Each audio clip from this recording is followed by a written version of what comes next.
Hey everyone, welcome back to Corporate Decoder, the place where we dig into the juicy details of corporate filings and tell you what they really mean. Today we're looking at US GoldMining Incorporated's latest report, and let's just say there are some interesting tidbits that might make you want to pay closer attention to what is happening behind the scenes. Before we dive in, if you're all about getting clear, no-nonsense insights from these complex documents, hit that subscribe button. And hey, we've got a growing community on Discord where we dissect these filings even further. So join us there too, the link is in the description. Alright, let's get straight to it. This is a Form 8K, which is basically a report for significant events. But the real meat we're looking at today comes from a filing by US GoldMining's parent company, GoldMining Incorporated. They've put out their unaudited financial statements and management, discussion and analysis for the 3 and 9 months, ending the 31st of August 2025. Now, this isn't the full audited picture, so remember that as we go through it, but it gives us a peek into how things are shaping up. First off, let's look at the company's registered securities. It is pretty standard stuff for a company like this.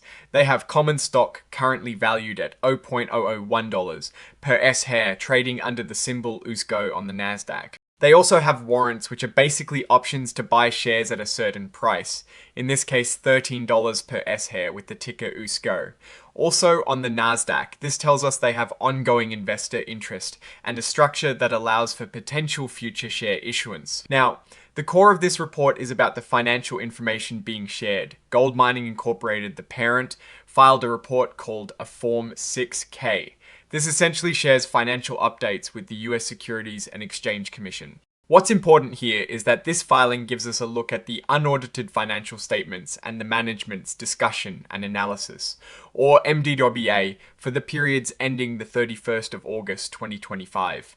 Think of the MDWA as management's own explanation of the numbers, what's going on, why it's going on, and what they think it means. So, what does management have to say about the period ending August 2025? Well, this filing highlights that the financial statements and the MDWA include certain unaudited financial information for the company for those specific periods. This means what we are seeing are early snapshots, not the final polished versions you typically find in a more comprehensive report. And the company's being very clear about this with a robust cautionary statement.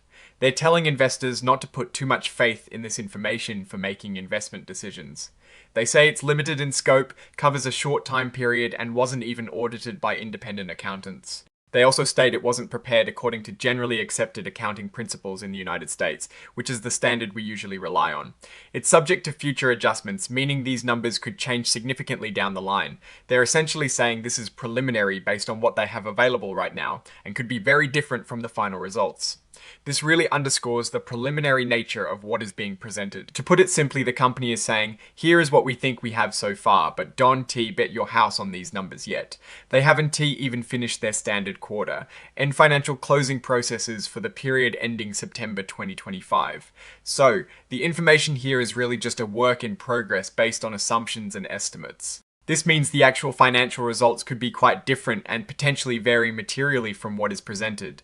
It's crucial to understand that this information is not necessarily indicative of their financial condition or operating results for the full periods that will be reflected in their official SEC reports. Now, to the exhibits attached, which are the actual documents that contain this preliminary financial information, we have Exhibit 99.1, which is the condensed consolidated interim financial statements for GoldMining Incorporated for the 3 and 9 months, ended the 31st of August 2025 and 2024, and it is noted as unaudited. Then we have Exhibit 99.2, which is the management discussion and analysis from GoldMining Incorporated for those same 3 and 9 months, ended the 31st of August 2025.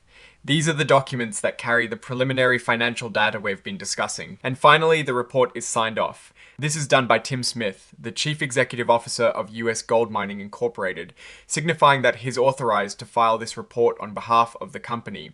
It's dated the 10th of October 2025, aligning with the earliest event reported. So, what is the big takeaway here? US GoldMining Incorporated, through its parent GoldMining, is giving us a very early, unaudited look at their financial performance.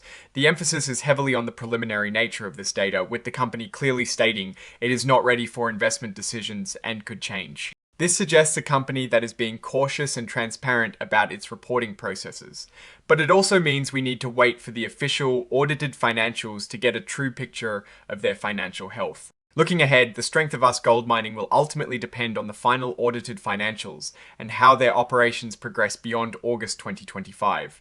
The risks here are that these preliminary numbers, whatever they ultimately end up being, might not meet investor expectations or could reveal underlying issues that need to be addressed. On the opportunity side, if these preliminary numbers are indeed a precursor to strong performance, then it could signal a positive trajectory for the company.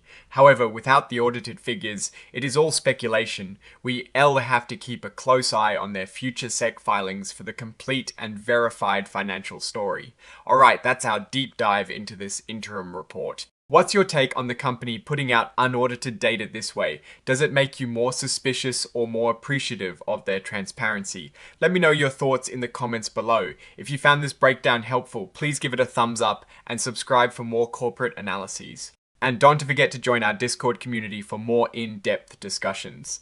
Thanks for watching, and we see you in the next video.